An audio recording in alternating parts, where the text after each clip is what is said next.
How to turn off voice assistant on Samsung phone. Hi everyone, welcome back to our channel. I am Bimal from App Guide. In this guide video, I'll show you the way to disable the voice assistant on Samsung phone. But before we get started, as always, if you are new to our channel, make sure to leave a like, hit the subscribe button. Without any further ado or delay, let's get started with today's video.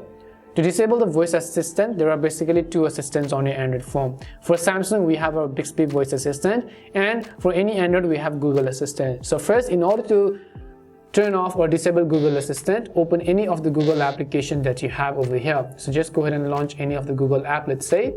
Tap on your profile icon on the top right, go to settings, go to the option called Google Assistant. Once you go to Google Assistant, look for the option called General. So on the list of this, just look for the General option as you can see. And to turn off Google Assistant, just make sure to turn this toggle off right over here. It will ask you to turn off Google Assistant. So just turn it off. It will disable the Google Assistant on your Samsung smartphone.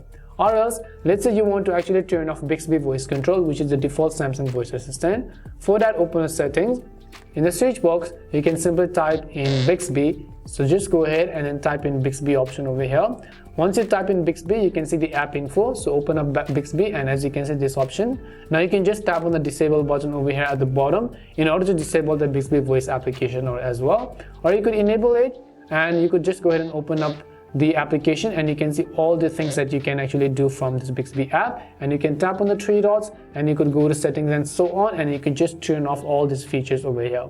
And this is how you can disable voice assistant on Samsung phone. We hope the video was really helpful, and if it did help you, then make sure to leave a like and subscribe to the channel.